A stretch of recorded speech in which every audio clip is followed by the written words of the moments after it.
buenas tardes y retomamos esta jornada intensa y necesaria.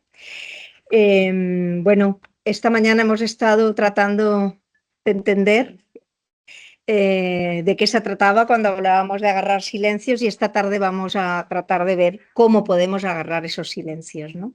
Queremos dedicar la tarde a la parte más metodológica, más aplicada, pero también, lo decía Pilar creo esta mañana, hacer una llamada a la acción, ¿no? Entonces, esta tarde la vamos a dedicar a esto. Bueno, tenemos a dos compañeras que están conectadas y otras dos de la mesa que están aquí presentes. Decimos lo que decíamos esta mañana. Sentimos mucho lo que ha pasado porque además parte del equipo de CIMES, pero también parte de las personas que participan en esta jornada están en Valencia y están viviendo unos días muy difíciles, así que toda nuestra solidaridad, pero también nuestro apoyo y bueno, gracias por estar. Han hecho un esfuerzo, en el caso de María, viniendo en autobús, porque ni siquiera hay tren hasta mañana, así que en otros casos ni siquiera pueden estar, como es el caso de Marta. O sea que gracias, ¿vale? Y un abrazo. Bueno, os presento a las personas que vamos a tener en esta primera mesa. Lo hemos llamado así, conversatorio metodológico, cómo agarrar silencios, o sea, más claro no puede ser, ¿no? Y un poco la idea es empezar le hemos hecho una propuesta de cómo agarrar silencios cuando tienen que ver con los espacios, y eso lo vamos a trabajar con Sara López.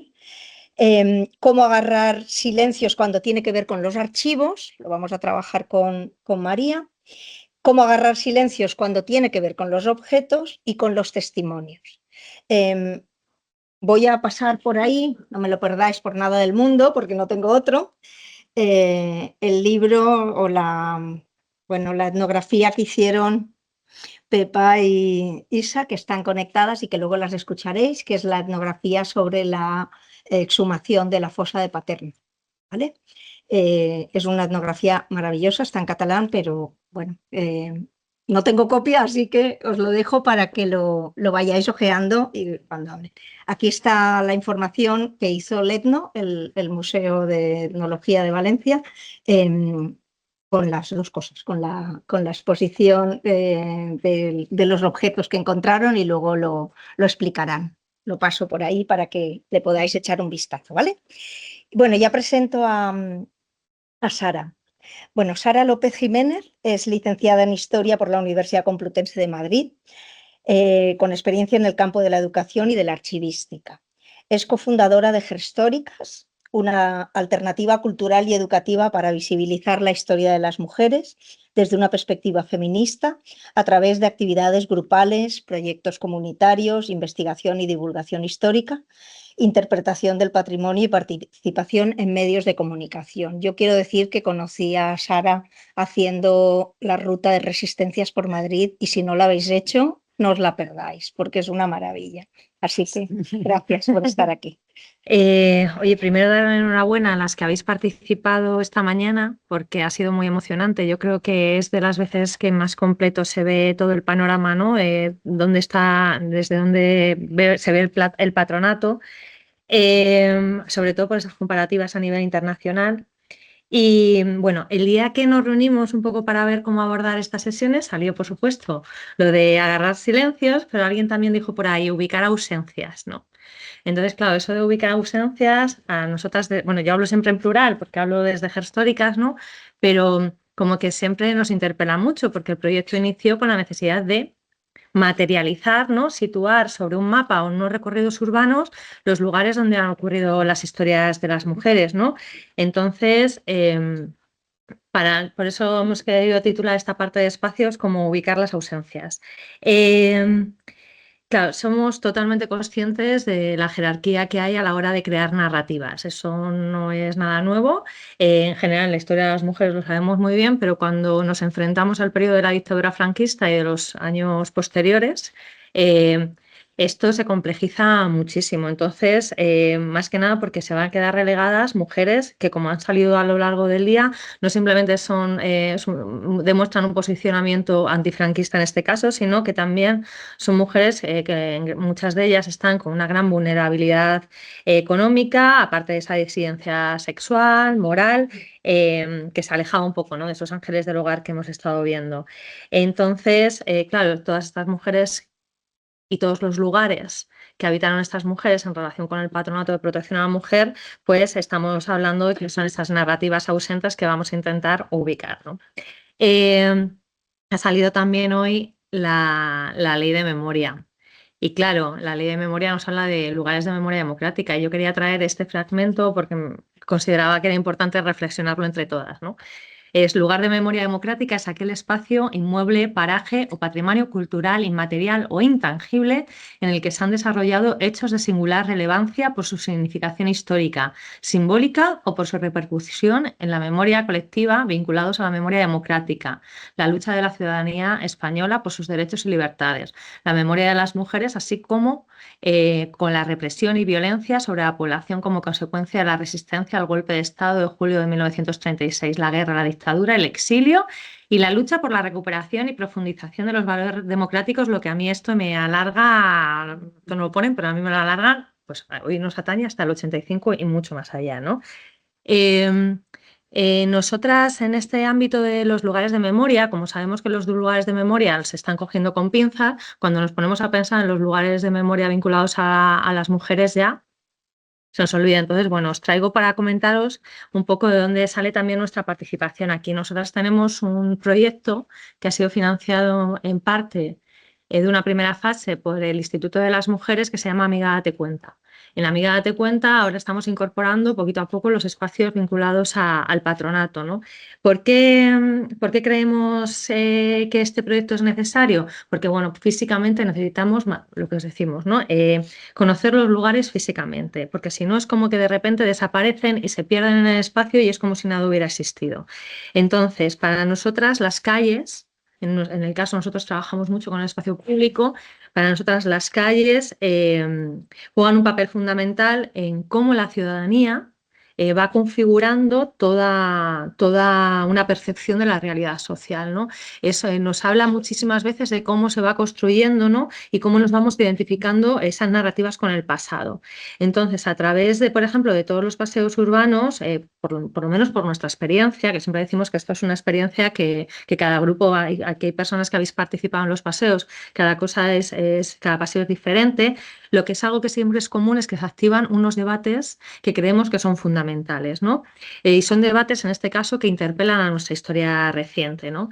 ¿Por qué hacemos este tipo de recorridos y por qué queremos que esos debates se lleven en grupitos de 15 personas? Bueno, pues que creemos que es una manera de activar a la población para que acabe exigiendo responsabilidades, ¿no? Y sobre todo que se busque y que de manera colectiva busquen y consigamos una reparación. Esto también lo hacemos porque si nosotras sabemos dónde estamos yendo, dónde estamos poniendo a nuestras hijas o hijos, dónde estamos en estos espacios que todavía siguen en pie, ¿no?, y que están llevando muchas instituciones, bueno, pues también nos da para que podamos elegir libremente dónde queremos y en qué lugares queremos eso, que hacer nuestra vida, ¿no? Esto va sobre todo porque, a ver, o sea, en estos espacios, como hemos visto, la violencia se ejerció marcadamente, ¿no? Y muchas veces, es que estoy pensando en un caso en concreto, pero bueno, hemos hablado, por ejemplo, de colegios concertados que siguen abiertos, ¿no? Estos lugares estaban al lado de nuestros hogares, o sea, están en las calles por las que pasamos, y si fuéramos conscientes de la violencia que se ejerció allí, las cosas cambiarían, yo creo, bastante, ¿no? Sabemos que, claro, las razones por parte de estos lugares, ¿no?, de estos colegios, y ahora os voy a decir un colegio público en particular, eh, que de ser señalados directamente no les gusta, porque esto es una estigmatización, claro, pero es que, amigo, el hecho que tú no quieras ponerme una placa en tu centro educativo para mí es que tienes que estar estigmatizado si esto no lo reconocen. Entonces, teme a la estigmatización, ¿no? Está bien. Claro, es memoria incómoda. Nosotras siempre hablamos de memoria incómoda, discursos incómodos. Bueno, pues es que son los que activan, ¿no?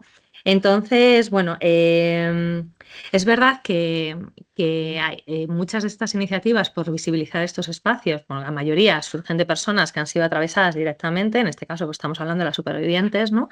Eh, pero es que no se tiene que quedar en ellas, es que como sociedad tenemos una responsabilidad, ¿no? Y un compromiso, un compromiso colectivo. Y no me vale que muchas veces la gente diga, ya, pero es que yo no tuve represaliados, ¿no? O sea, es que mi familia, bueno, cariño, o sea, a mí tampoco, ¿sabes? Es más, a la gente que estudia Carlos V, Felipe II, te digo yo que tampoco eran familiares de estos señores y nadie se les está poniendo en duda. Entonces, ¿por qué no puedes tomar esto como tu propia causa, ¿no? A nivel de historia.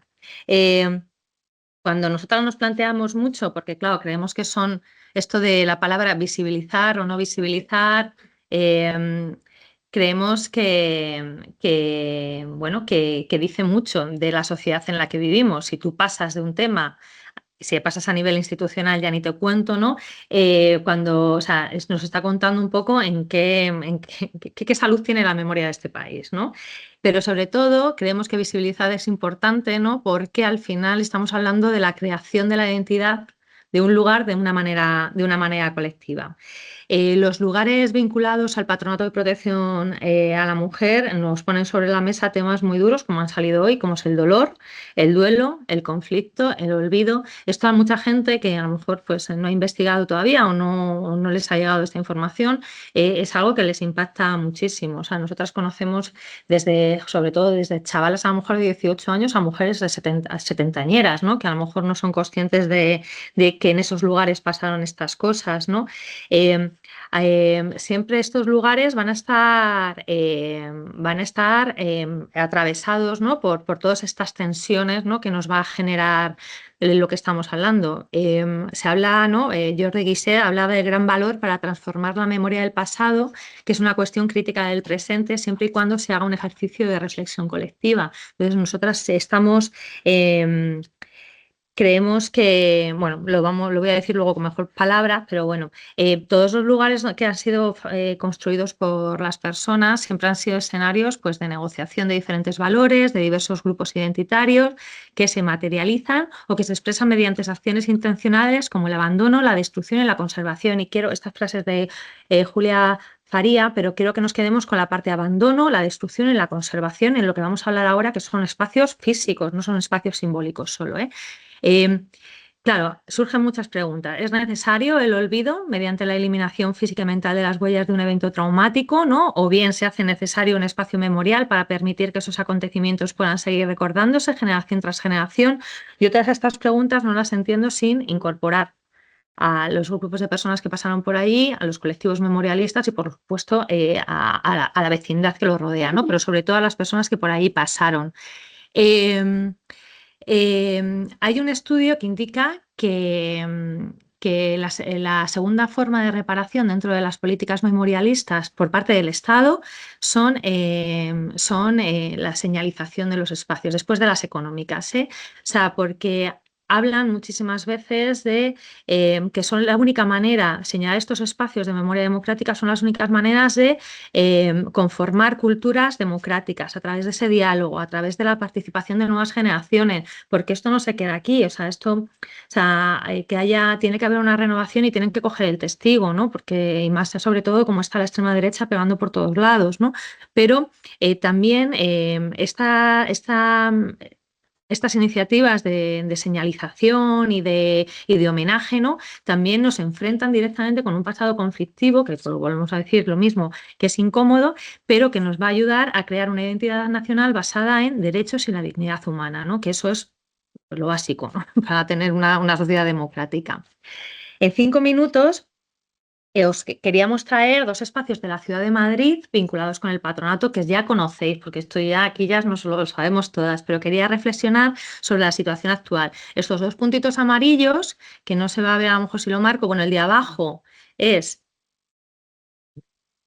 el de arriba Peña Grande y el de abajo Adoratrices. ¿vale? Padre Damián. Padre Damián. Entonces, aquí nos situamos que, claro, vemos esto, pero estos dos edificios, cuando se construyeron en los 50, estaban prácticamente fuera. Estaban aislados prácticamente, como se puede decir, ¿no? Porque realmente hasta los 60, 70 no se empezó a ampliar bien la zona de la Castellana, que es cerca de donde está Padre Damián, y bueno, y a mí me sigue pareciendo, iba a decir una burrada, donde Cristo perdió el mechero, donde está Peña Grande. O sea, es que el otro físicamente a día de hoy cuesta llegar, ¿sabes? Entonces, o sea, están muy bien ideados, ¿no? Cómo se construyeron estos espacios, ¿no? Entonces, bueno, vamos un momento a Padre Damián, no, a la maternidad, perdonadme, porque, bueno, os voy a contar parte técnica sobre los espacios, ¿no? Carmen Guillén lo recoge en la tesis. La maternidad de Nuestra Señora de la Almudena de Peña Grande, en 1950 se firma en Madrid la escritura de una finca en un lugar llamado La Candaleja, en el barrio de Peña Grande, tiene más de 2 hectáreas de extensión.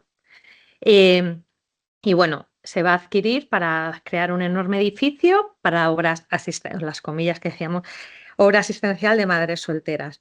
Bajo todo este maquillaje ya sabemos lo que había. Bueno, va a estar en activo hasta el 83. Actualmente es el centro educativo Isaac Newton. Es verdad que hay una placa, ¿vale? Hay una placa, pero resulta que esta placa, que es una iniciativa por parte de las propias mujeres que pasaron por allí, es una placa que no está pegada a la finca del instituto, es una placa que está en el parque de enfrente. Y es una placa que, para las que conocemos esto, pone en recuerdo y homenaje a las mujeres que vivieron privados sus derechos en la maternidad de Peñagrande, para que su resistencia no caiga en el olvido. ¿Vale? Esto que tenía que haber sido algo que hubiera hecho el Estado, o en este caso la Comunidad de Madrid, porque es un colegio, es un centro educativo, a lo mejor nos falta lo que hemos estado diciendo todo el rato, unas fechas. Porque ahora yo paso por ahí y digo, bueno, ¿esto qué ha podido ser en siglo XVI? ¿No? Entonces, como que necesitamos que alguien nos toque a las espaldas y nos diga. Es más, el otro día estuvimos grabando con Objetivo Igualdad. Yo sabía que no se podía grabar dentro del centro educativo, pero ya sabes, cuando vas con las productoras y la gente de la tele, ¿no? Pues se meten hasta la cafetería y preguntaron, oye, ¿podemos grabar dentro de las instalaciones? Y salió la directora y dijo que no. Y volvieron a insistir. ¿Pero por qué no podemos grabar? Y dijeron que es que había una normativa que prohibía hacer, no sé, esto lo saco también a debate un poco, que no se podía hacer referencia al instituto si se iba más allá de las funciones educativas. Entonces, claro, yo me quedé un poco blanca, me callé, no salió en ningún momento el nombre del edificio, cosa que a mí personalmente me parece de una falsedad terrible, ¿no? En una institución pública como es un instituto. Pero estando justo donde la placa, unas chavalas estaban en un banco, unas estudiantes, y nos dijeron, ¿estáis grabando sobre la maternidad? Y dijimos, sí, os han contado. Y dice, sí, nos dieron una vuelta y nos llevaron para ver, ¿no? Un poco las instalaciones. ¿Y qué les pasó? Pues les parecía horrible, bueno, unas buenas chavalas. Claro, y digo, esto. Entonces, pero el otro día escribí yo un correo porque me quedé ahí con el run run de qué normativa era esa. Y les pregunté cuál era, ¿cómo se dice? El procedimiento para poder grabar dentro del centro educativo, ¿vale? Mentira, yo no voy a grabar nada, pero era por saberlo, ¿no? Y su contestación es, se ha puesto en contacto con un centro educativo, las instalaciones que menciona la maternidad están desmanteladas. Es verdad. Sí, sí. Dice, no es posible entrar a realizar grabaciones. Claro, por eso quería yo. Claro. Claro. Entonces a mí aquí me entró muchísimas dudas, ¿no? Primero es un espacio que ha sido reutilizado por las mujeres, reivindicado por las propias mujeres que pasaron por allí, pero sin embargo la información se queda solo en el alumnado que está y ya está. Entonces a mí como que me dolió un poco eso, ¿no? O sea, que no se pueda decir ni siquiera en la televisión pública que este es el espacio. Y voy rapidísimo porque ya se me queda, el otro es el de las adoratrices. Las adoratrices, os voy a contar rápidamente, terreno, queda a las afueras, por supuesto, fue regalado al Estado franquista en 1957 a las monjas adoratrices para que construyeran el colegio. Estamos hablando de un solar que estaba valorado por las autoridades urbanísticas en aquel momento en 3.430.300.000 pesetas, ¿vale? La obra costó más allá de 10 millones. Una obra, bueno, os la he traído monumental, bueno, prácticamente. En 1985, que casualidad ese año, ellas cogen y se lo venden a Patrimonio del Estado. ¿Vale? Creo que, o sea, que me parecía como muy interesante. Se lo venden por 800 millones de pesetas, unos 4,8 millones de euros hoy, ¿vale? Entonces, esto iba a ser oficinas durante, claro, fijaros que solar, es que os lo traigo y sobre todo al lado de la Castellana, al lado de Plaza Castilla, ¿vale? Esto es, yo me acuerdo una vez buscando en Google Maps, incluso me lo encontré pixelado, que me rayé mogollón, pero bueno, luego ya está despixelado, ¿vale? El 17 de julio del 91 el edificio es demolido. Hasta hoy estos 16.000 y pico metros cuadrados aquí siguen. Y ahora se planea que por lo visto el año que viene empiezan las obras para que sean oficinas. Entonces, aquí a mí me surgen muchas cosas. Se podía haber utilizado este solar a lo mejor para haber hecho un espacio de memoria. Se ha pedido, claro, no sé. Se podía haber utilizado. ¿Se va a poner algún tipo de placa? Una placa. Le hemos pedido una estatua de una mujer. Vale, luego, yo lanzo preguntas, ¿eh? Entonces, bueno, la cosa con lo que queríamos traer es que son espacios que se necesitan materializar de alguna u otra manera para que no caigan en el olvido, ¿no? Lo que se decía antes de esa necesidad bueno, de una sociedad democrática y feminista, ¿no? Que tiene que tener memoria. Entonces, para mí estos son como espacios donde la incidencia política podría haber sido muy interesante, sobre todo para no simplemente quedarnos en las personas que pasaron por allí o los estudiantes que estudian. Creo que son lugares donde se pueden sacar los colores tanto a la Comunidad de Madrid, la Comunidad de Madrid ya se los saca por sí mismos, ¿no? Pero esto es esta, o sea, ¿sabéis a lo que me refiero? Es que en Madrid estamos trabajando con un gobierno que no va a querer hacer nada, y menos en un centro educativo, ¿no? Pero ver estos espacios a mí me crea una sensación de impunidad que no quiero que se quede como un sentimiento negativo, sino como lugares a lo mejor que desde esa ciudadanía podríamos estar haciendo algo, ¿vale? Y acabado. Entonces, bueno, ahí os lo dejo. Más dudas que respuestas me surgen en estos espacios, pero bueno, esto era un poquillo. ¿Bien? ¿Todo bien? Venga. Y te cambio el sitio. Sí. Bueno, nos acompaña en segundo lugar María Rosón Villena. Está interesada por lo popular, lo feo, lo cursi, lo excesivo. Perdonad, que creo que ahora eso. Digo, María Rosón Villena está interesada por lo popular, lo feo, lo cursi, lo excesivo. Es historiadora de álbumes fotográficos de madres y recolectora de secretos. Profesora de Historia del Arte Contemporáneo en la Universidad Complutense de Madrid. Sus investigaciones conectan la cultura visual y material del siglo XX español con perspectivas de los feminismos interseccionales, las memorias y archivos disidentes. Ha trabajado en la Autónoma, donde se doctoró en el Museo Reina Sofía, Departamento de Colecciones, y en la Universidad de Valencia. Trabaja con materiales y cosas del ámbito de lo íntimo y lo cotidiano, con la historia cultural de la Guerra Civil, el exilio, primer franquismo y la transición con perspectiva feminista y queer, con los archivos y memorias disidentes y las temporalidades queer.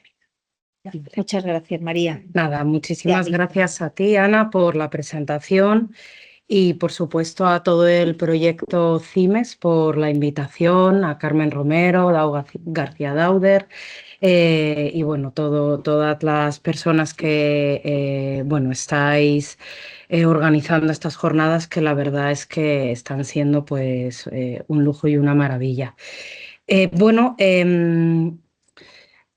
a ver, ¿cómo contar esto en 15 minutos, ¿no? Yo ahora mismo estoy embarcándome en un proyecto que tenemos poco, salvo el título lo tenemos claro, se llama Furtivas, y es un libro que voy a escribir con una compañera, Sara Thomas, de la Universidad de Brown, donde nos están interesando los espacios traumáticos, donde se ha ejercido una violencia generalizada y sostenida en el tiempo hacia las mujeres y que además estos espacios presentan una serie de problemas muy claros para la investigación que tienen que ver con el archivo.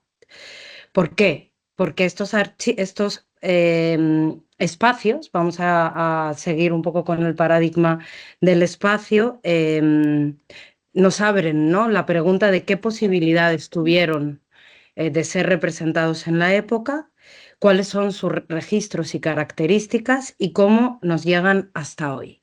Es decir, nosotras que además venimos del ámbito de los estudios culturales, Sara sobre todo trabaja historia del cine y yo historia de la fotografía, nos interesan las formas de la memoria, podríamos decir, las formas de la memoria de esos espacios donde además, como digo, se han implicado una violencia sostenida y naturalizada hacia las mujeres, con lo cual no nos acotamos solamente al patronato, puesto que también estamos trabajando con materiales visuales, que es un poco el tipo de archivo que nosotras trabajamos, de cárceles de mujeres en la dictadura franquista y específicamente con una película documental de 1964 de Josefina Molina, que se titula Cárcel de Carabanchel, que está rodada dentro del Centro Penitenciario de Maternología y Puericultura.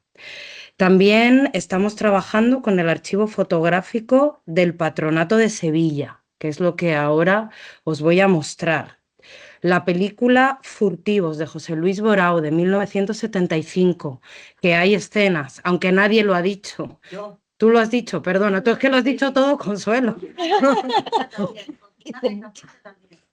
Luego también con fotografías de la catalana Pilar Aymerich, que supongo que conoceréis, con el documental Nosotros de 1983 de Radio Televisión Española en los archivos del Prado del Rey y con dos cortometrajes contemporáneos, el Switch del 2024 y una dedicatoria a lo bestia, que si me da tiempecito pondré el inicio, del colectivo Nukbeade. Esto para un poco comentaros el panorama de los materiales visuales con los que estamos trabajando y que tenemos ahora como que profundizar y también como postularme para que si alguien se encuentra materiales visuales, tanto históricos como contemporáneos, del patronato, de cárceles de mujeres o de materiales que tengan que ver con confinamiento o reclusión femenino de mujeres en el franquismo, pues que me avise, por favor,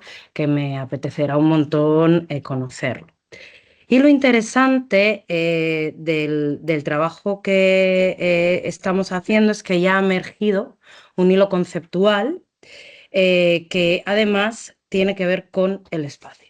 Lo que estamos viendo es que hay vamos a llamarlo marco de encuadre, muy importante, que tiene que ver con lo que estamos llamando espacios liminales o espacios de umbral.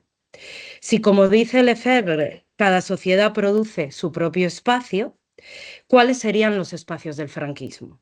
Los espacios del franquismo, sin duda alguna, son los reformatorios del Patronato de Protección de la Mujer, a la mujer, el espacio del internamiento y el disciplinamiento, y está necesariamente ligado al funcionamiento de otros lugares como las cárceles de mujeres, los orfanatos, los preventorios antituberculosis o los albergues del auxilio social, ¿no?, por poner algún ejemplo. Y una imagen, ¿no?, que además ya hemos comentado con Pilar Iglesias, que yo creo que todas tenemos en la cabeza y más después de la presentación de Sara, son esas grúas con el que se inicia otro documental de Radio Televisión Española más moderno, tirando el edificio de Padre Damián, ¿no? Entonces, ¿qué pasa con esos espacios y también qué pasa con esos espacios hoy? ¿Por qué el espacio? Bueno, lo primero por una cuestión muy evidente, pero que yo creo que es importante señalar, que es la cuestión del dentro y el fuera. Del dentro y el fuera del reformatorio, pero también de las casas, ¿no?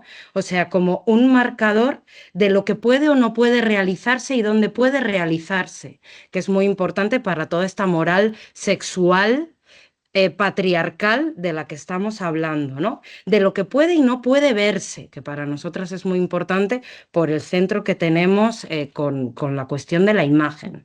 Al hilo de muchas cosas que han ido saliendo, por ejemplo, con Consuelo, ¿no? Con su intervención, yo os traía una pequeña cita del informe sobre la moralidad pública en España del 42, que se recomienda una reglamentación estrecha y severa de los bailes públicos, de los centros de diversión, casinos, teatros, cines, tabernas, ¿no? O sea, espacios en el ámbito de lo público. Esto es crucial. O sea, para la moral sexual ideológica del franquismo, lo que no se ve, no se representa, no tiene tanto peso. Por eso también toda esta cuestión, ¿no? De esa tensión, de esa construcción de la sociedad capitalista, de las dos esferas, ¿no? De lo público, de lo privado, y ese ordenamiento de género en este contexto, ¿no?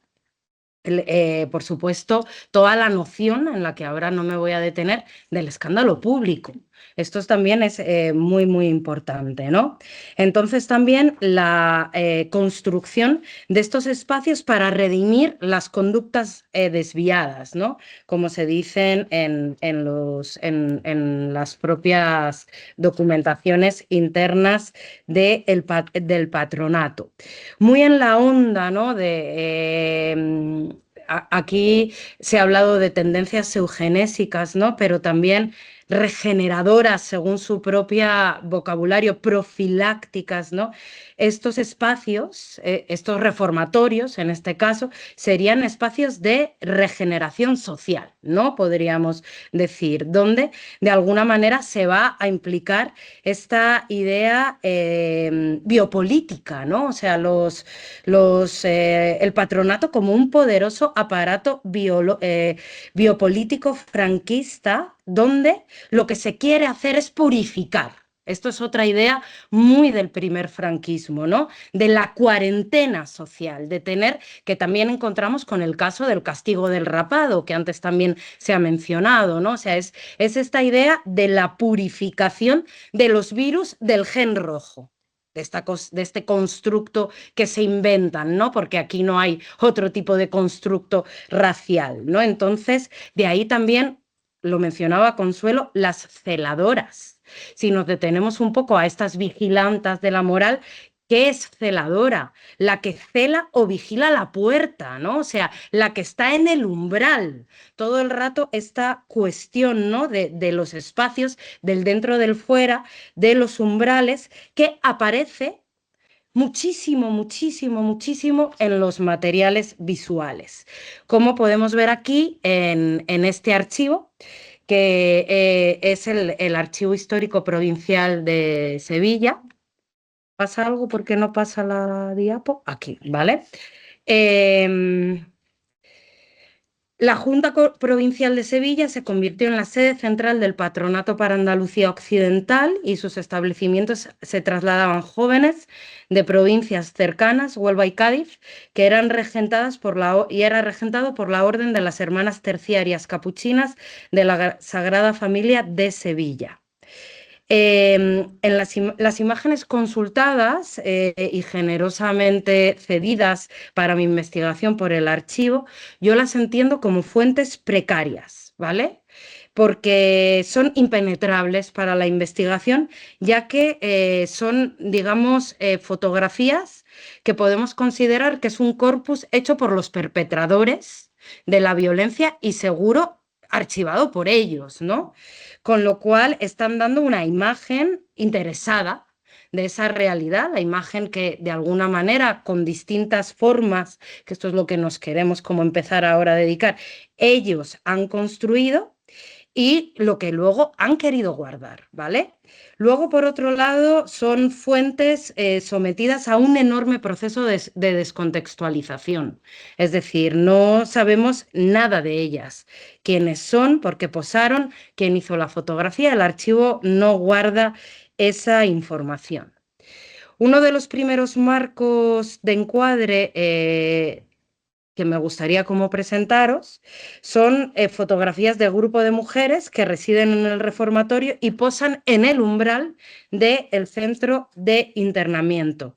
El jardín, el porche, son espacios donde se van repitiendo estas fotografías en grupo, ¿no? Que nos llevan a toda esta tensión, como os comentaba, del interior y el exterior y de las ideas de confinamiento y privación de libertad, ¿no? Que van a aparecer en muchísimos materiales. Yo me centro ahora, por falta de tiempo, en este archivo, pero podríamos irnos a los 70. Así es la portada de Vindicación Feminista, donde está el reportaje sobre el patronato que va a hacer Pilar Aymerich, ¿no?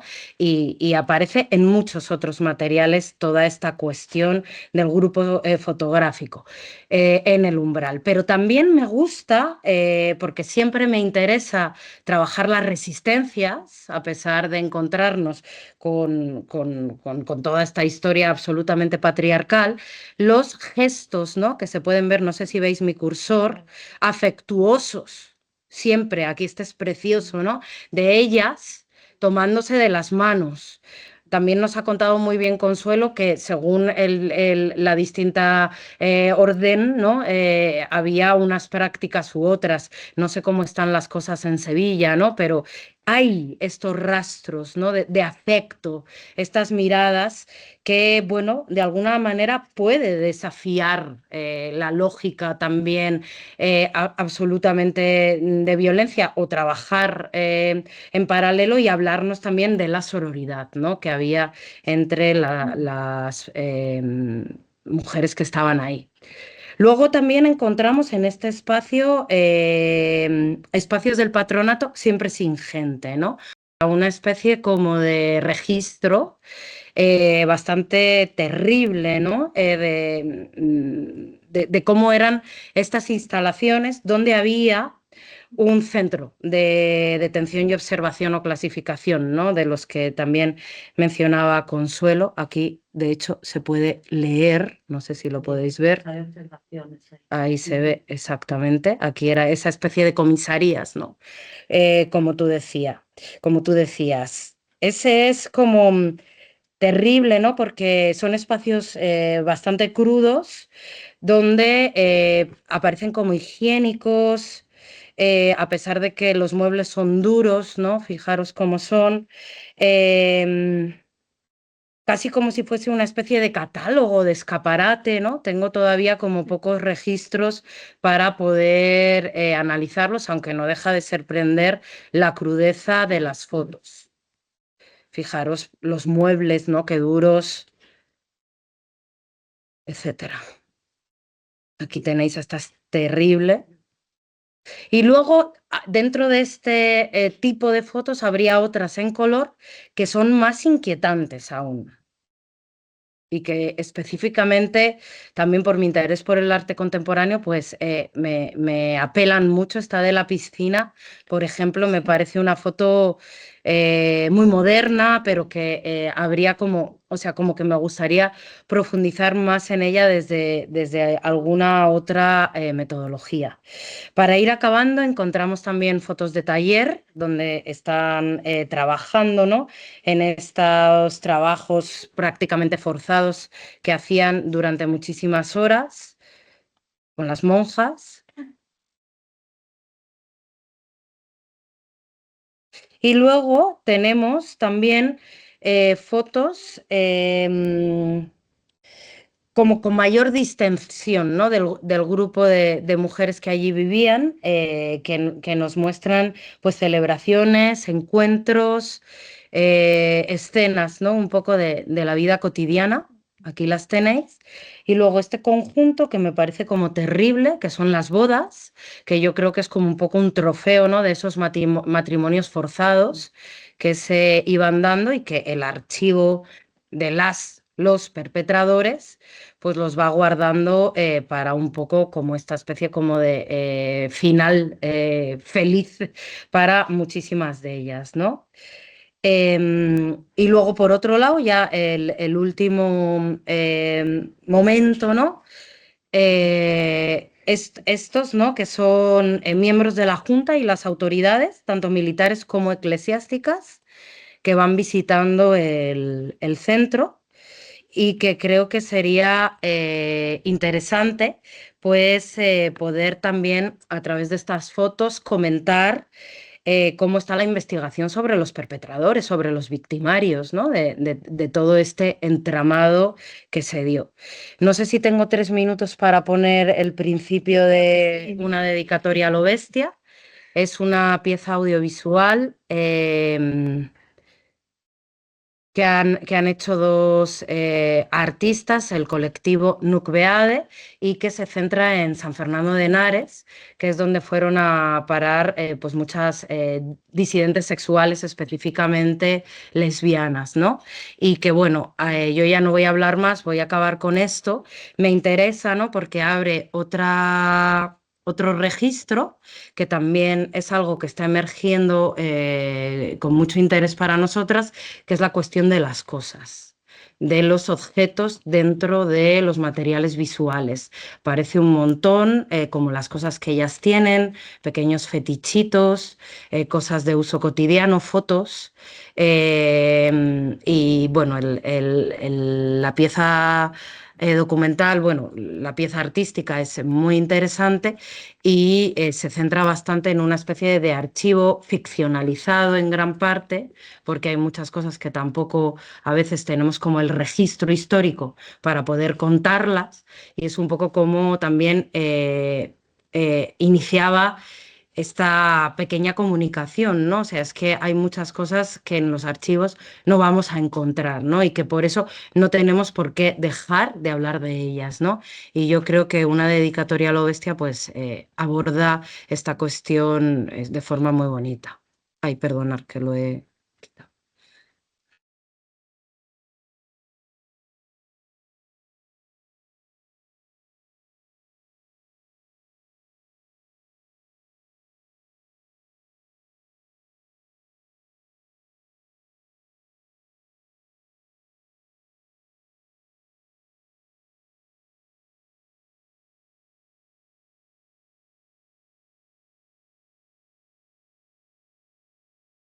Sí, San Haces Fernando. bien, ¿no?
La boca bien.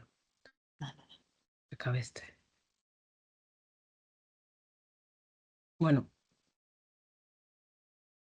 os lo dejo aquí porque ahora, pero bueno, está súper interesante. Muchas gracias. Ha estado en filming, ahora creo que ya no. Muchas gracias. Es que no podía darle a... Bueno, dejamos de compartir. Ha estado en filming, pero ya no.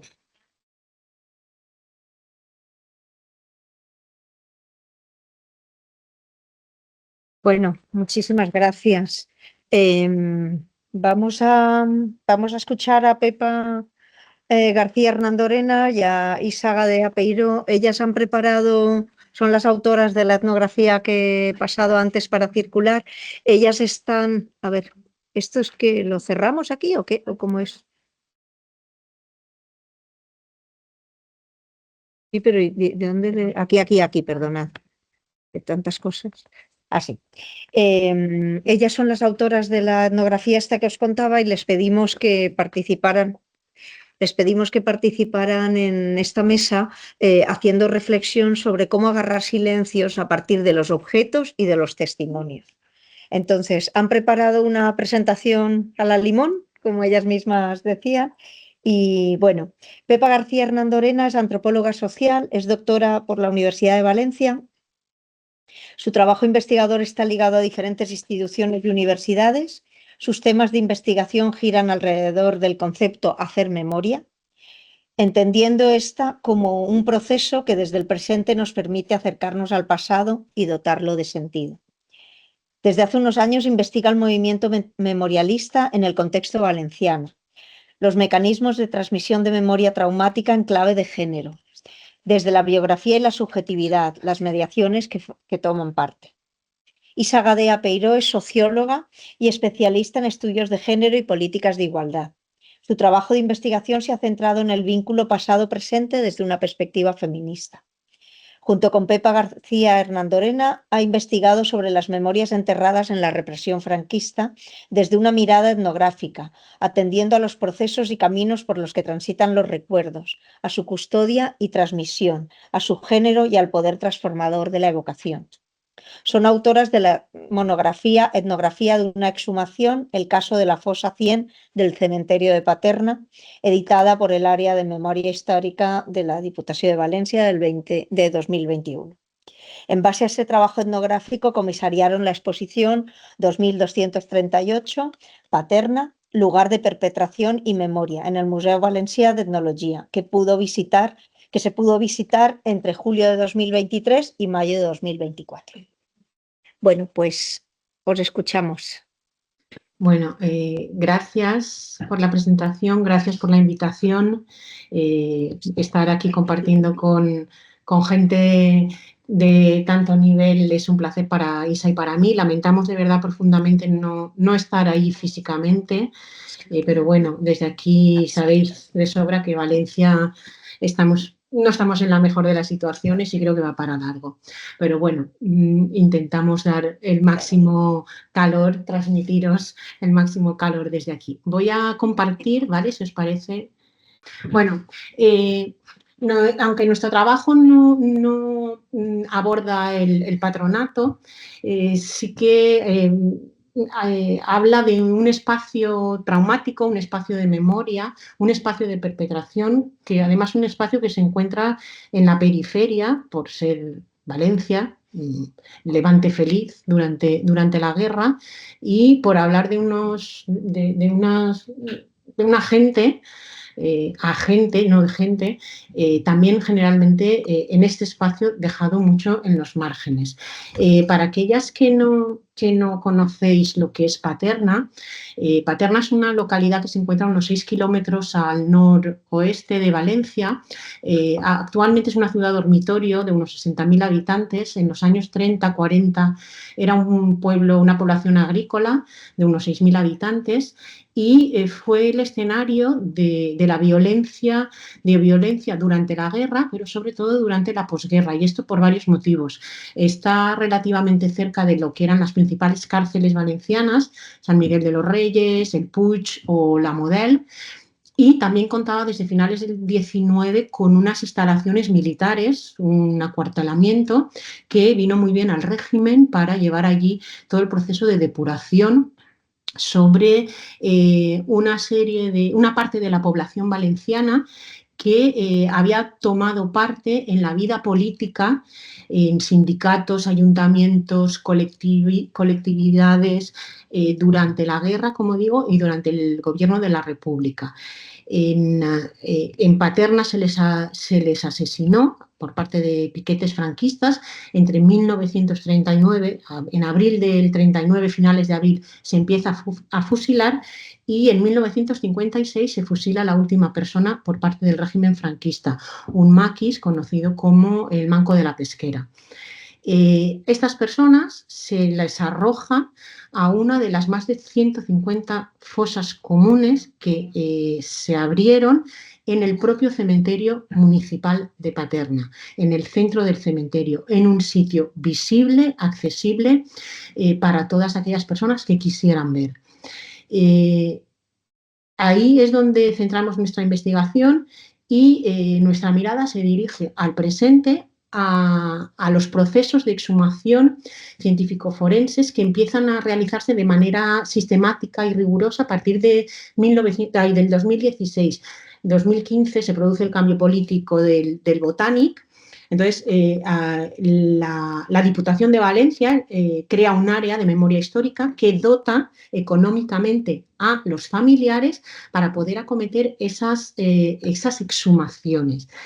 La fórmula administrativa que se elige, bueno, que no es única del caso valenciano, se ha dado también en otros lugares del Estado español, es el de subvencionar las exhumaciones. Eso significa que deja sobre las espaldas de las familias todos los trámites burocráticos, aparte de luego, cuando acaban, tener que justificar la recepción de esa subvención. Nosotras consideramos que es una fórmula fallida, insuficiente, por no decir vergonzosa. La memoria no se subvenciona, la justicia no se subvenciona, pero en ese momento pues es a lo que se agarran muchas familias para poder recuperar los cuerpos de sus familiares asesinados.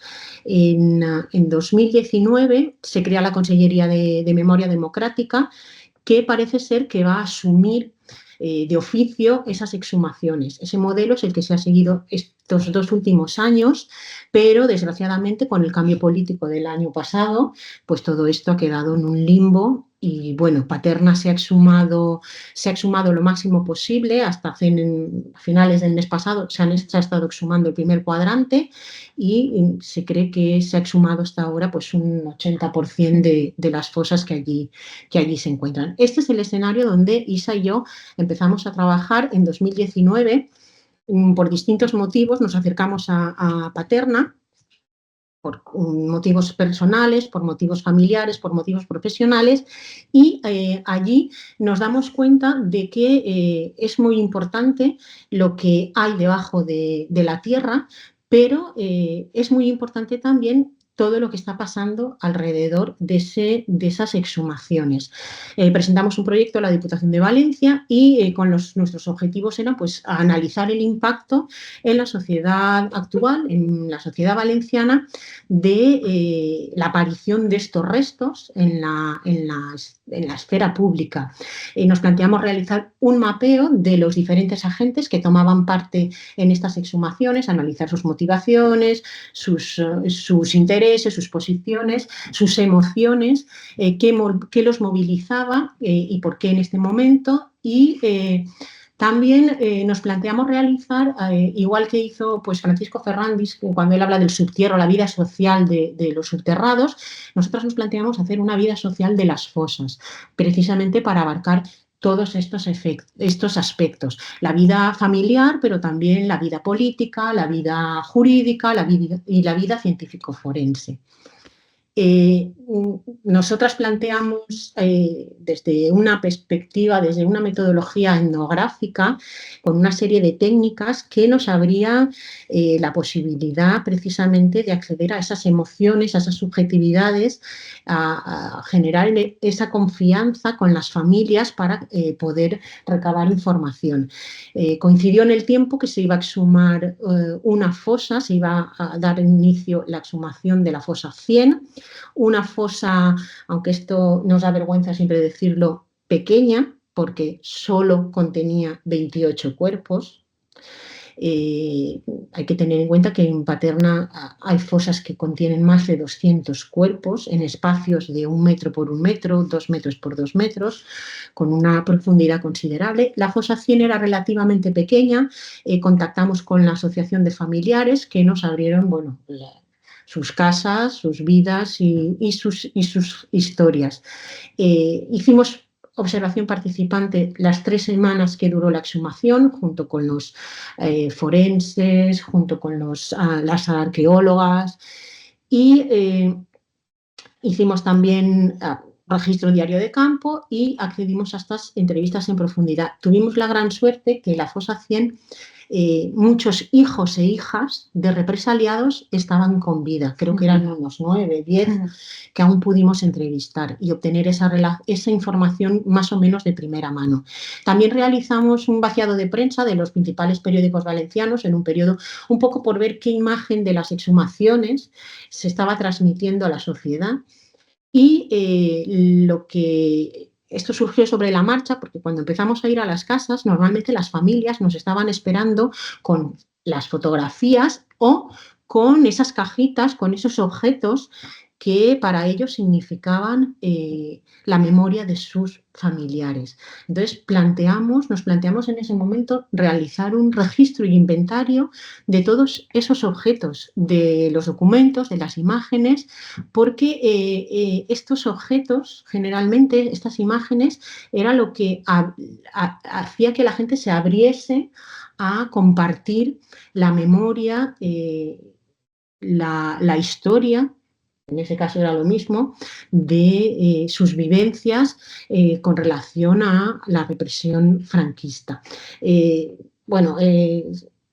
Muchas familias tenían estos objetos como altares domésticos, como señala Julián López, a los cuales, en el caso de una señora que antes de ir nosotras, se pasó la noche anterior en una especie de rezando a la foto de su padre, la fotografía de su padre, pidiéndole que le diera fuerza para contarnos bien su historia. Entonces, cuando llegamos, estaba ella con el altarcito, la foto de su padre, y como ella nos relató, esto nos impactó.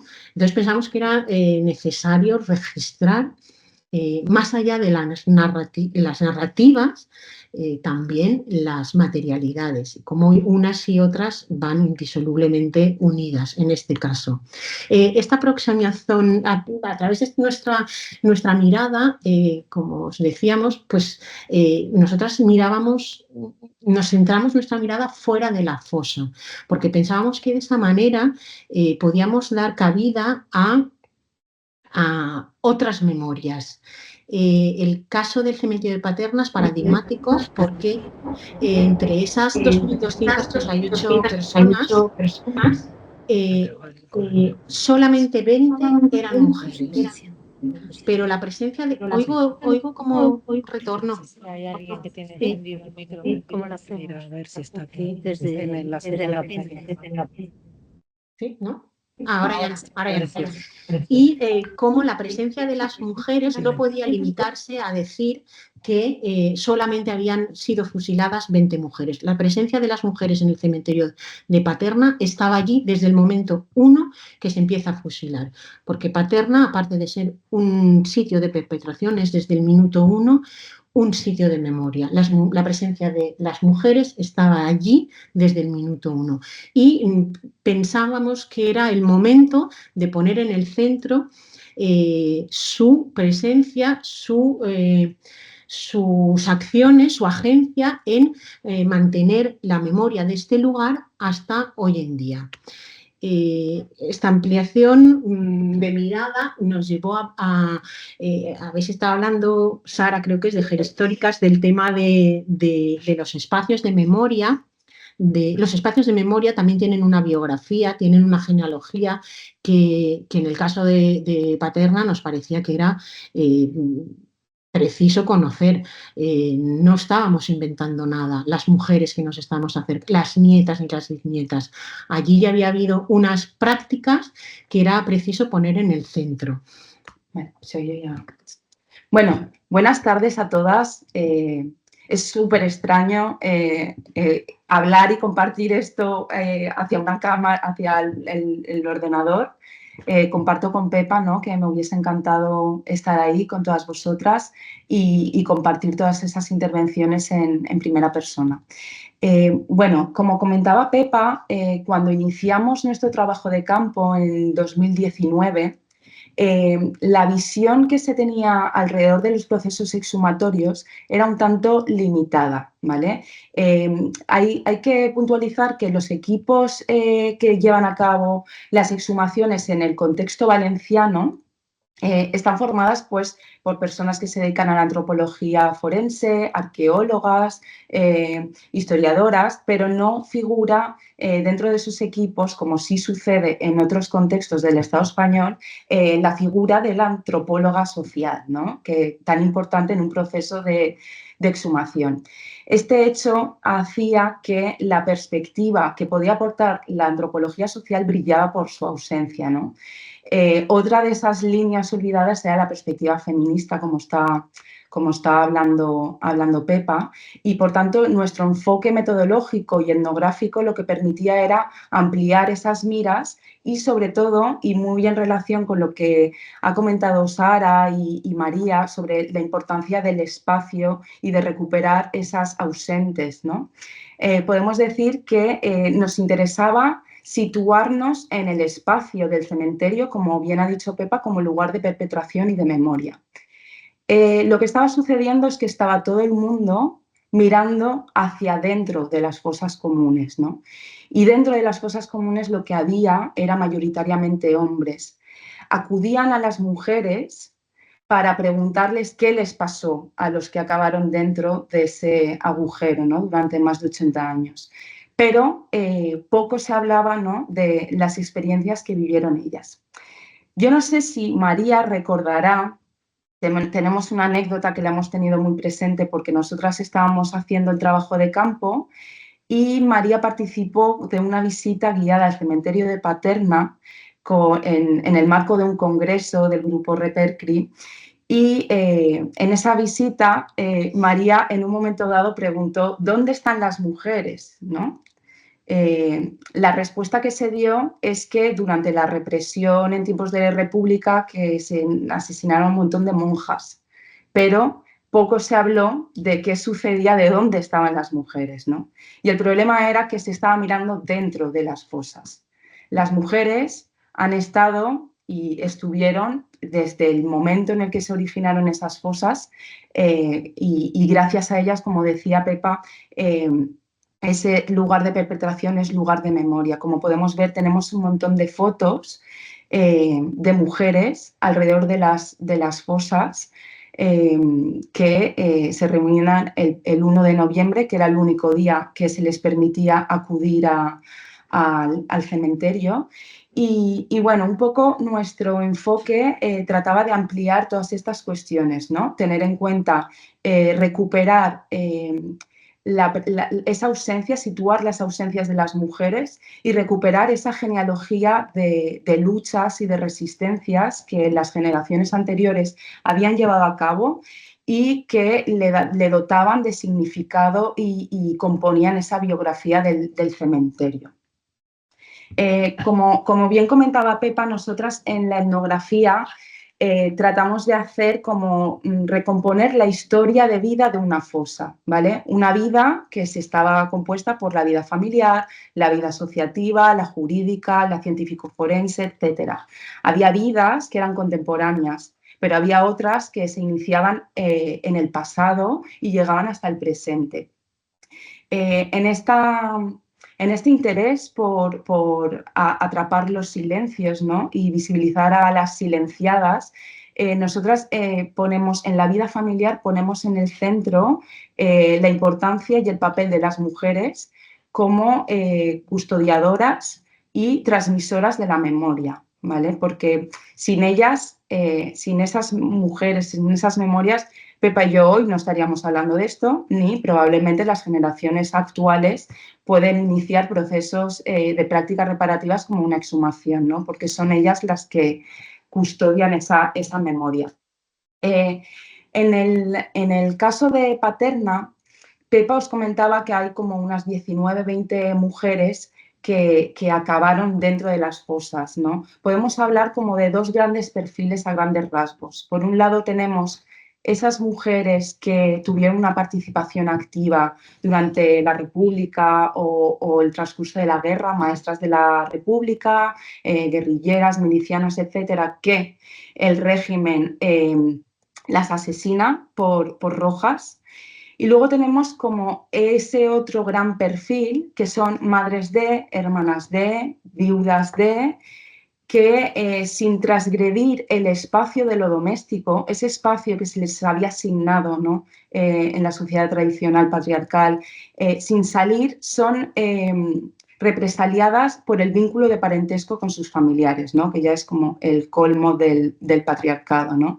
Son mujeres que fueron represaliadas y humilladas de múltiples formas.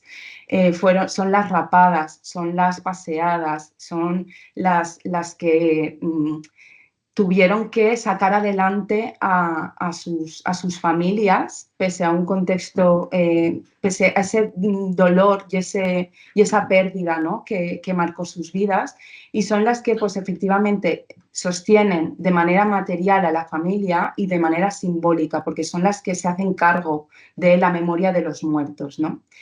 Teniendo en cuenta que el franquismo les prohibió manifestar el duelo, se ve que los rojos no se merecían ni eso, ellas tienen como un luto abierto y en cierto modo a nosotras todo lo que nos han contado de esta primera generación es que fueron mujeres que callaron, mujeres que murieron hasta el final de sus días vestidas de negro y que hicieron un poco se aislaron de lo social, ¿no? Y hicieron como de esa pena y esa tristeza su bandera.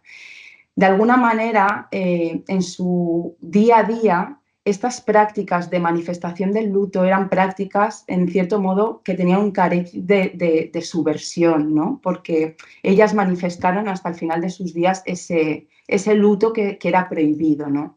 Y alrededor de esos objetos y de esas memorias, como que ritualizan otras prácticas, como bien decía Pepa, alrededor de las cartas, de las fotos, las imágenes, y también ritualizan el hecho de ir a Paterna cada 1 de noviembre, ritual que sigue hoy en día vigente y que hemos heredado las generaciones posteriores, ¿no? Esta primera generación da como herencia a sus hijas e hijos el silencio, ¿no? Todas callaron y es una de las cosas, una de las características compartidas por esta segunda generación. Como decía Pepa, tuvimos la gran oportunidad de contar con muchas hijas e hijos del duelo que seguían en vida en ese momento y bueno, sus recuerdos son más o menos nítidos en función de la edad que tenían cuando asesinaron a su padre, ¿no? Pero todos hablan de ese silencio, el silencio de sus madres, la pena de su madre, ¿no? Y cómo esos objetos formaban parte de esa memoria, ¿no? Muchos decían, mi madre nunca me dijo nada, pero me dio esta caja, ¿no? Esta caja de latón donde hay objetos e imágenes y de alguna manera en esta generación ser hijo o hija sí que cambiaba la película de una manera bastante interesante, porque en la medida que hacerse cargo de los muertos forma parte, de acuerdo a ese modelo tradicional patriarcal, del ámbito de lo reproductivo, son las hijas las que heredan esa memoria, ¿no? Y con esa caja de memoria heredan también la misión de no te olvides, ¿no? Entonces son las que se les pasa esos altares, esos tesoros, esos amuletos y esos rituales. Y juntamente a sus madres siguen yendo a Paterna cada 1 de noviembre, ¿no?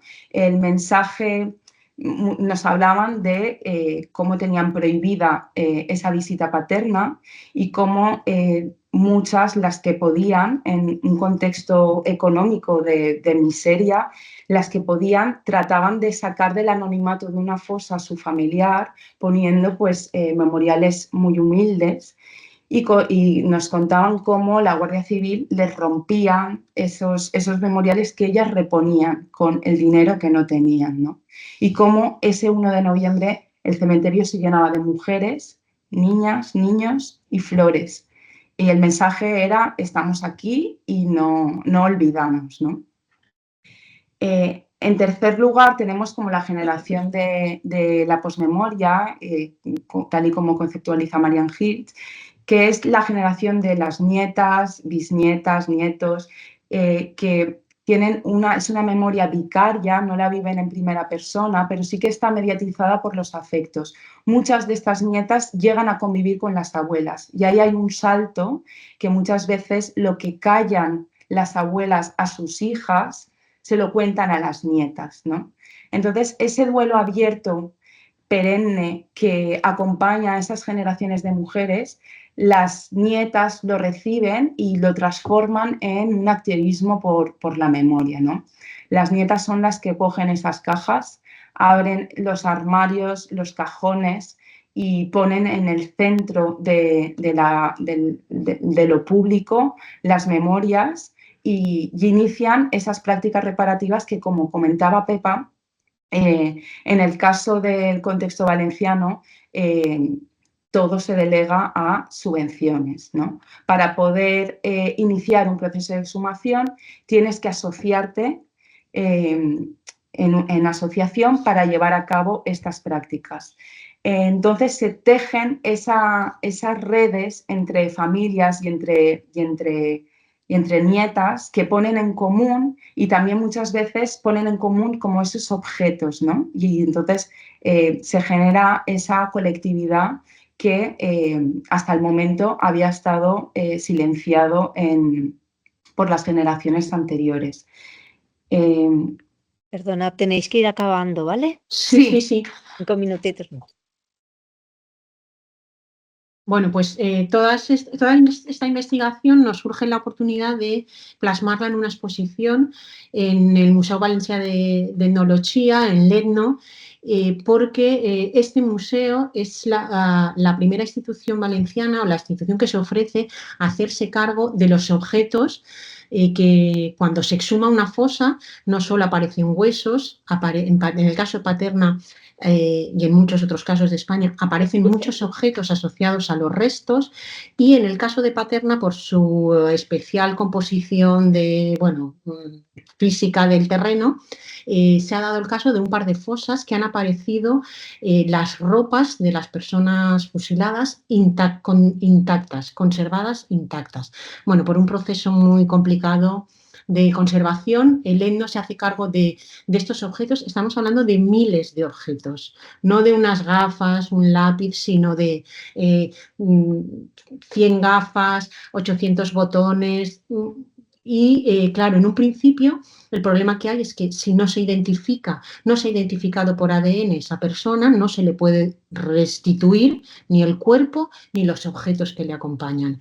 La Diputación, el Letno, de quien depende, se hace cargo de esta colección y nos ofrecen, con todas estas líneas de investigación que os hemos estado comentando, comisariar una exposición, que es la exposición que se inaugura en mayo del 23, en un momento terrorífico, porque es el cambio de gobierno en Valencia, después de las elecciones autonómicas. Pensábamos que no se iba a inaugurar, porque el cambio significa la llegada de un gobierno de derechas. Finalmente seguimos adelante. Se hizo la exposición, que formaba parte de un proyecto más amplio. Quisimos poner en el centro pues, todas estas líneas de menos objetos, generar una sensación más empática, ponerse en el lugar de pocos textos, jugar con los espacios, jugar con la experiencia sonora. Siguiendo estos ejes, ya que remate Isa. Sí, bueno, es que queda así poco tiempo. un poco el hilo conductor era poner en el centro los objetos exhumados porque eran importantes y era como la colección que se estaba elaborando, pero para nosotras era igual de importante poner los objetos del duelo, ¿no? Esos objetos que dialogaban, por un lado, los objetos que se habían encontrado, que eran de la misma tipología que los objetos que se habían custodiado en las casas. Para nosotras era importante poner y representar esas cómodas, esos armarios de luna de las abuelas, ¿no? Con esos cajones medio abiertos, con esos objetos, porque son donde se han ritualizado y los que condensan como la memoria, ¿no?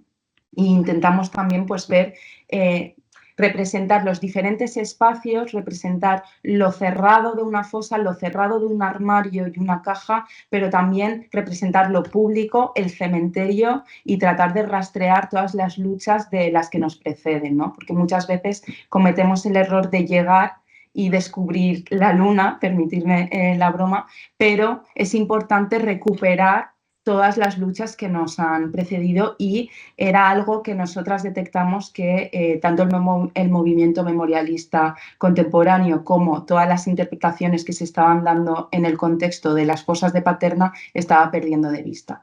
Y bueno, ya las conclusiones, si queréis, ahora en el turno abierto, pues ya podemos compartir con más calma. Bueno, eso, todo este proceso estuvo lleno de pues renuncias, incomodidades, disonancias, que lo dejamos para otra ocasión hablar de ello, porque también tiene su aquel.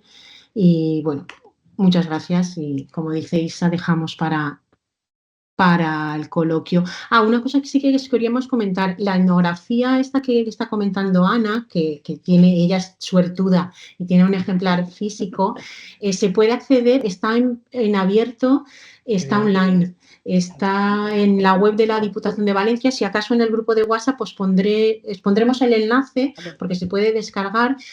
También la pensamos mucho, llamamos a colaborar, por ejemplo, a Ana, a la ilustradora Ana Peñas, para que nos diseñara la portada, y lo pensamos como un objeto también, la propia etnografía, un objeto, la letra grande, fácil de manejar, para que nosotras, sabéis que las antropólogas tenemos esa fijación con el tema de la devolución, para que las personas que nos habían ofrecido sus historias, nos habían mostrado sus objetos, pudieran acceder fácilmente al resultado de nuestra investigación, y fue esa etnografía.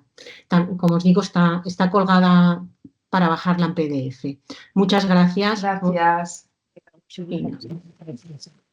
Bueno, pues muchísimas gracias a todas las intervenciones que ha habido por la tarde, que me han encantado. Yo quisiera añadir algunos espacios que eran como prisiones habilitadas o cárceles, lo que se llamaba como campos de concentración, que sí que fueron conocidos o han sido conocidos más los de hombres que los de mujeres. Y no eran cárceles propiamente dichas, ni tampoco reformatorios, sino eran conventos o colegios, ¿no? Sí. Que empezaron a abrir durante la guerra y el primer franquismo. Nombrar algunos muy conocidos, bueno, para nosotros que estamos aquí investigando estos espacios durante muchos años.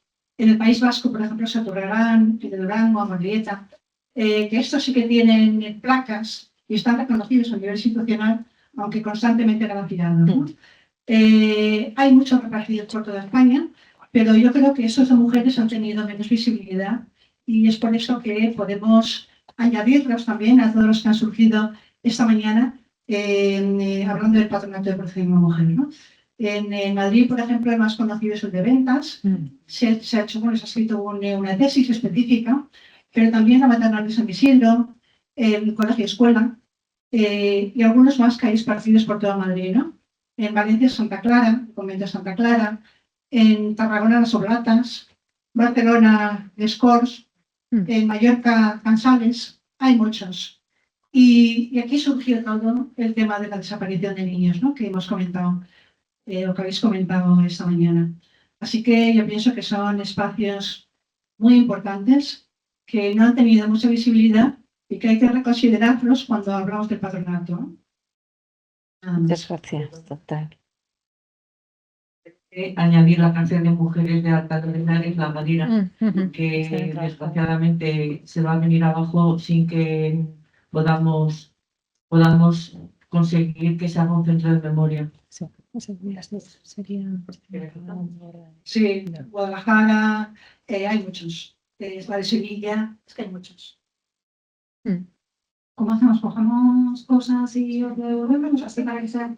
Sí, Vale, nada, muchísimas gracias a toda la mesa, me ha encantado todo, me ha parecido súper potente, me ha dado muchísimas cosas que pensar. Y justamente estaba pensando sobre esta construcción de los lugares, que tiene un poco que ver también con la construcción visual, cómo poder recuperar parte de la memoria y todo esto. Y me acordaba, viendo con Lau, nos invitaron justo en el 2019, estuvimos en Chile.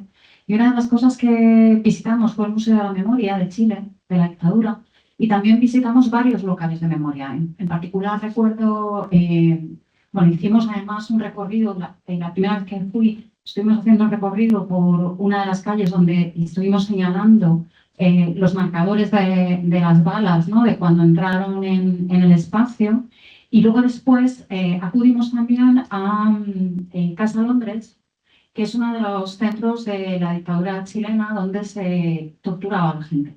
Entonces, es interesante porque en la calle Londres, de repente, hay adoquines en el suelo y según te vas acercando a la casa, los adoquines van tomando otro color y van apareciendo los nombres de las personas que han sido desaparecidas, con adoquines en dorado y negro en el suelo. Y van, según vas acercándote a la casa, de tal manera que te va guiando hacia la casa, que se convierte en una intervención pública que visibiliza el espacio y lo incorpora de otra manera. A mí una de las cosas que me pareció fascinante de cuando es como el propio Museo de la Memoria en Chile, a mí me apuntó a la falta. O sea, la falta y la carencia justamente de este espacio de memoria aquí. O sea, yo soy de Aluche. La cárcel de Carabanchel se tiró, solamente queda en este momento la parte que está el CIE de Carabanchel y justamente se llevaba reclamando por los vecinos como un lugar de memoria que permitiera recuperar pues, gran parte de ese ejercicio de la represión. En este caso, bastante más conocida, pero no solo, porque quiero decir, se habla de la cárcel de Carabanchel y se habla fundamentalmente de los represaliados políticos, pero también estaba la cárcel de mujeres y también estaba toda la gente LGTB, vamos, sobre todo tíos gays, porque las mujeres, ya sabéis, en Pozuelos, o al patronato, entonces estaban borradas, entonces todo esto estaba ahí. Oye, me parece muy potente, quiero agradecer también el trabajo que hacéis, pero no sé, me parece también necesario reclamar por un lado y pensar otras formas de intervención pública, política y colectiva para retomar esos espacios y visibilizarlos. Y nada, perdón, sin enrollado.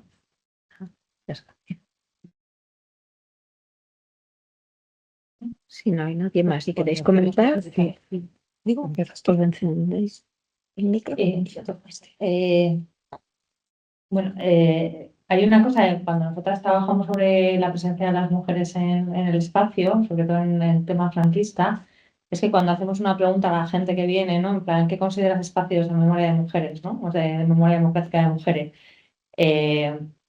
La gente no, o sea, estuvimos en todos los lados, las mujeres estuvieron en todos lados, incluso son espacios de mujeres las propias cárceles masculinas, porque si alguien mantuvo a esas personas ahí dentro dignamente, hicieron de vínculo para seguir manteniendo el movimiento político, fueron ellas. O sea, es decir, que es que cuando hablamos de la presencia de mujeres, pues es lo que decían las compañeras, ¿no? En Paterna, desde el minuto 1, ¿quiénes van a recordar dónde estuvieron sus familiares, ¿no? Entonces, como eso aparece siempre. El tema de los adoquines, aquí se está haciendo con el tema de. Nunca me va a salir la palabra. ¿Sabéis qué acción me refiero?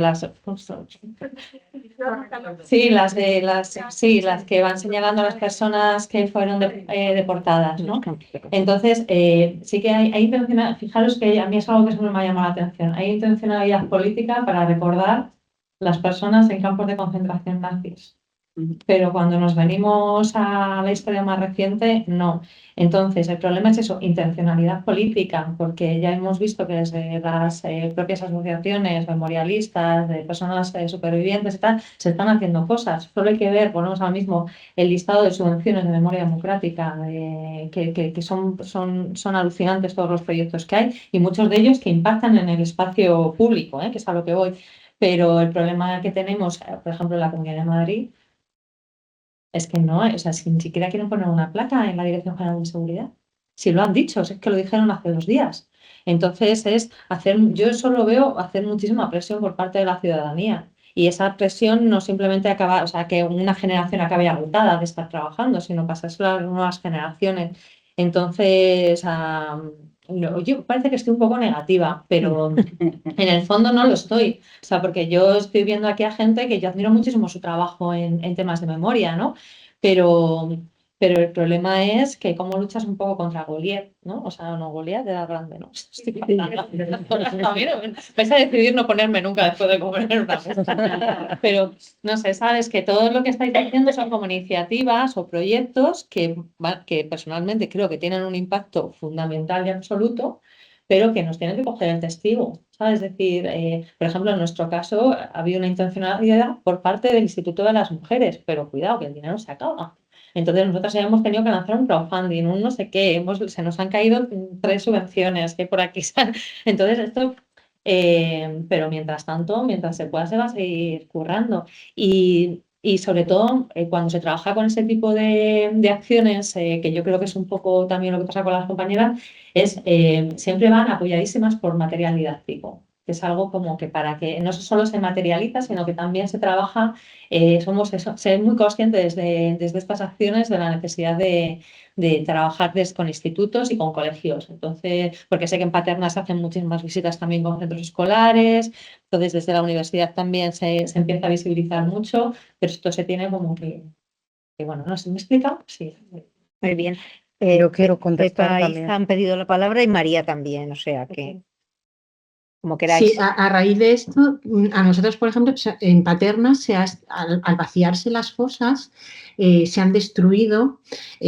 Ahora, últimamente parecía que los conservaban, pero esos memoriales de los que hablaba Isa, Sí. que eran simplemente ladrillos, ¿cómo se dice en castellano? Azulejos. Sí. Me salía manisetes, Adoquines. que son azulejos, bueno, unos azulejos negros que son muy humildes, que son muy frágiles porque eran de muy mala calidad y solamente algunas familias podían pagar estos con los que estaban pintado el nombre. Bueno, pues al principio, cuando nosotras íbamos al cementerio, los arqueólogos con el martillo percutor, todo se destruía. Últimamente parece que los retiran y luego los vuelven a colocar o los devuelven. Pero lo más gordo es que han hecho un memorial que ya está construido, donde depositar los restos de aquellos no identificados, que son voy a decir un 90% de restos no identificados, y un memorial muy bonito, muy espectacular, diseñado por no sé quién, o sea, y ni se nombra la presencia de las mujeres de Paterna, ha desaparecido completamente. Antes tú ibas y veías las flores, veías veías los búcaros, veías las fotografías, como habla también Jorge Moreno, esas fotografías que solo está la cabeza y le pintaban el cuerpo o tenían, porque era lo único que tenían las familias, igual solo tenían una imagen pequeñita, una cabeza, y le intentaban darle dignidad y amortajar a la imagen del familiar y dejarlo en la lápida. Todo eso ha desaparecido de Paterna. Y el nuevo, ¿cómo se llama?, memorial que han construido no pone nada que recuerde que allí las mujeres iban a depositar flores, a limpiar las lápidas, a cuidarlos, a contarle al que se acercara lo que había pasado. No, así. Pero es que ni siquiera a las nietas se les ha ocurrido eso. Claro, es que no se me oye. Ay, al hilo de la pregunta, Carmen, yo creo que es un tema central, ¿no? Como otras formas de intervención, has dicho tú, porque es verdad que es estupendo como poner placas o poner una escultura en un lugar, pero claro, ¿cómo lo hacemos, no? O sea, que es que la placa no es suficiente. Entre otras cosas porque a veces parece que pones la placa y a nivel estatal ya, ¿no? Ya está puesta la placa y no. Porque la clave, yo creo, de las intervenciones de memoria que atraviesan los procesos culturales, también lo que tienen que señalar es que el pasado no está cerrado, ¿no? Entonces, es como un documental a veces, ¿no? Un documental supuestamente histórico que tú ves en tu casa muy a gusto y dices, ay, qué bien, ¿no? O sea, qué horror, la Segunda Guerra Mundial, pero yo estoy muy bien ahora. Entonces, bueno, yo tuve la suerte de ver vuestra exposición en el Etno, en Valencia, ¿no? Donde había un display, pues, muy especial, por decirlo de alguna manera, y donde yo creo que todo el rato en esta expo que mirar las páginas web o lo que haya recogido, porque era muy, muy interesante, un poco lo que también se estaba poniendo encima de la mesa a nivel expositivo es todo ese silencio, ¿no? Que comentabais, materialmente. Y también como al final hay otros canales para hacer la memoria que yo creo que tienen que dar forma a eso, que el silencio tiene que aparecer, que las personas, como antes señalaba Consuelo, que no pueden hablar, ella decía, porque estamos tocadas, eso también tiene de alguna manera que canalizarse a través de una forma de memoria. Es que no es solamente romper el silencio, ¿no? Ya no es solo vamos a ponernos a hablar, a visibilizar, incluso a veces desde los movimientos memorialistas a exigir que la gente cuente y es como, no, no, no, perdona. Es que no sé cuándo voy a poder contar, no sé a quién voy a querer contar y no sé qué manera voy a poder de hacer esto, ¿no? Entonces, esta también es la clave, yo creo.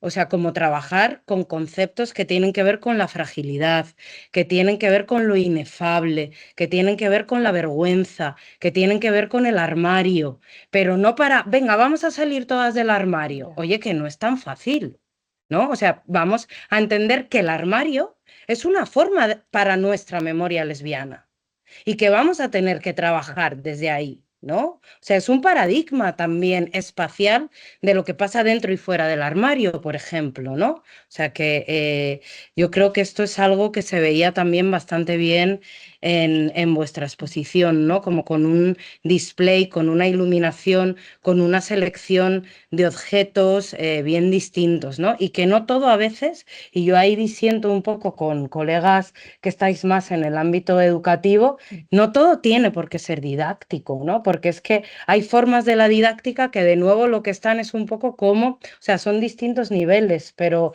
yo creo que ahí el arte, la cultura, el cine, tiene muchas cosas que hacer como para poder transmitir cosas que no son del logos, o sea, que no tienen lenguaje directamente, ¿no? Yo ahí un poco con el tema educativo, no sé si, bueno, nuestras unidades didácticas no son unidades didácticas al uso, o sea, en general habitualmente solemos trabajar ya con testimonios que están preparados, es decir, mujeres que ya han querido hablar, ¿sabes? Como recursos que pueden tener el profesorado, pues se quieren salir un poco más del margen, es decir, no, o sea, nuestras unidades didácticas lo que llevan es a la reflexión, o sea, que se puede llegar a tocar algo desde incluso una propuesta desde el teatro de la oprimida, ¿sabes? O sea, que cuando yo hablo de unidades didácticas, o sea, a mí lo que me interesa es que el profesorado tenga un material al que recurrir si quiere tocar un tema que a lo mejor no viene en el libro. Es un poco cuando nosotros hablamos de materiales didácticos, que no son, o sea, que lo veis y están machacados, o sea, están masticados para alguien que no tiene tiempo, que quiera hacer algún tipo de dinámica diferente. Pero a lo que voy, o sea, por ejemplo, que sí que por la escuela pasa todo el mundo, ¿no? Entonces, que sí que lleguen esos materiales de alguna manera a un sitio por el que va a pasar todo el mundo. Al cine a lo mejor no puede ir todo el mundo, al teatro tampoco, ¿no? Entonces, algo que tenga la posibilidad de trabajarse de alguna manera. Un poco al hilo de que yo muchas veces me planteo si una vez que las instituciones públicas cogen estas narrativas, que los pueden usar también muchas veces para fines políticos, tal, es que yo creo que al final, de manera autoorganizada, también se pueden seguir haciendo homenajes, ¿no? Por decirlo, por estar hablando en espacio público y en lugares. Yo cuando me enteré que habían quitado los azulejos, a mí me parece una aberración brutal, porque para mí eso era el homenaje en Paterna. No sé, yo no soy tampoco de allí, pero es la sensación que me daba, ¿no? Entonces, que las propias vecinas o personas vinculadas también creen sus propios homenajes en el espacio público, aunque sea coger y ir a la cárcel de Ventas, por poner un ejemplo que conozco, o sea, al jardín de las mujeres de Ventas y coger y poner un cartel arriba que ponga de la cárcel, porque ni siquiera hacen referencia a que haya habido una cárcel, que nos quede claro que cómo se manipulan ciertas cosas. Entonces, que siempre podemos, aunque sea, hackear el entorno nosotras. Bueno, yo si os parece, había una palabra más, perdona. A propósito de las unidades didácticas y toda esta parte, que yo creo que es una página en blanco que todavía no está escrita en los currículos escolares. Pero nada, es que los chicos y las chicas no saben absolutamente nada. Yo tengo alumnos mayores de 25 30 años que no conocen la historia, pero no saben nada, pero nada es nada.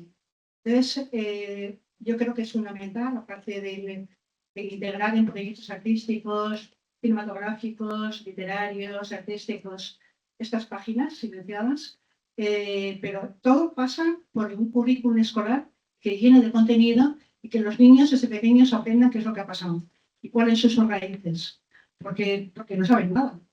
Entonces, a nivel pedagógico, a nivel didáctico, son páginas que están por escribir en primaria, en secundaria, en la universidad.